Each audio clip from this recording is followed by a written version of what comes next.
ಲೋಕ ಅಖಾಡ ರಂಗೇರ್ತಾ ಇದೆ. ರಾಜಕೀಯ ಪಕ್ಷಗಳಲ್ಲೂ ಬಿರುಸಿನ ಚಟುವಟಿಕೆ ನಡೀತಾ ಇದೆ.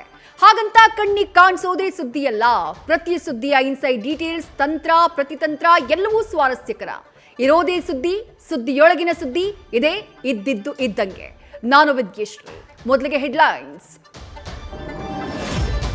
Lok Sabha ticket fight. ಕೋಲಾರ ಕಾಂಗ್ರೆಸ್ನಲ್ಲಿ ಅಲ್ಲೋಲ ಕಲ್ಲೋಲ ಎಬ್ಬಿಸಿಬಿಟ್ಟಿದೆ. ಸಚಿವ ಮುನಿಯಪ್ಪ ಅಳಿಯನಿಗೆ ಟಿಕೆಟ್ ಕೊಡಬಾರದು ಅಂತ ಸಿಟ್ಟಿಗೆದ್ದು ಜಿಲ್ಲಾ ನಾಯಕರು ರಾಜೀನಾಮೆಗೆ ಮುಂದಾದಂತಹ ಪ್ರಸಂಗ ನಡೆದಿದೆ.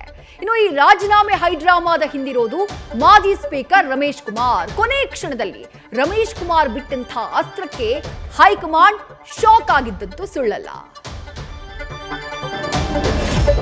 ಸಕ್ಕರೆ ನಾಡು ಮಂಡ್ಯ ಕೋಟೆಗೆ ದಳಪತಿ ನಾಳೆ ಅಧಿಕೃತವಾಗಿ ಎಂಟ್ರಿ ಕೊಡ್ತಿದ್ದಾರೆ. ಟೆಂಪಲ್ ರನ್ ಮೂಲಕ ಅಖಾಡ ಪ್ರವೇಶ ಮಾಡ್ತಾ ಇರುವಂತಹ ಎಚ್ಡಿಕೆ ಮೊದಲ ದಿನಾನೇ ರೆಬಲ್ ಲೇಡಿ ಸಹೋದರಿ ಸುಮಲತಾ ಭೇಟಿಗೆ ಸಜ್ಜಾಗಿದ್ದಾರೆ.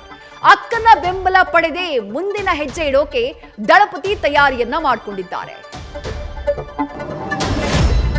ಸ್ಥಳೀಯ ನಾಯಕರ ವಿರೋಧದ ನಡುವೆಯೂ ಕುಂದಾನಗರಿ ಕೋಟೆಗೆ ಲಗ್ಗೆ ಇಟ್ಟಂತಹ ಮಾಜಿ ಸಿಎಂ ಜಗದೀಶ್ ಶೆಟ್ಟರ್ಗೆ ಭಾರೀ ಬೆಂಬಲ ವ್ಯಕ್ತವಾಗಿದೆ. ಯಡಿಯೂರಪ್ಪ ಎಂಟ್ರಿ ಕೊಟ್ಟ ಬಳಿಕ ಬಿಜೆಪಿ ನಾಯಕರ ಅಸಮಾಧಾನದ ತಣ್ಣಗಾದಂತೆ ಕಾಣಿಸ್ತಾ ಇದೆ. ಇವತ್ತು ದಿನ ಇಡೀ ಶೆಟ್ಟರ್ ಕಾಣಿಸಿಕೊಂಡಲ್ಲೆಲ್ಲ ಭಾರೀ ಜನಸಮೂಹ ನಡೆದಿದ್ದು ಇದಕ್ಕೆ ಪುಷ್ಟಿ ನೀಡುವಂತಿತ್ತು.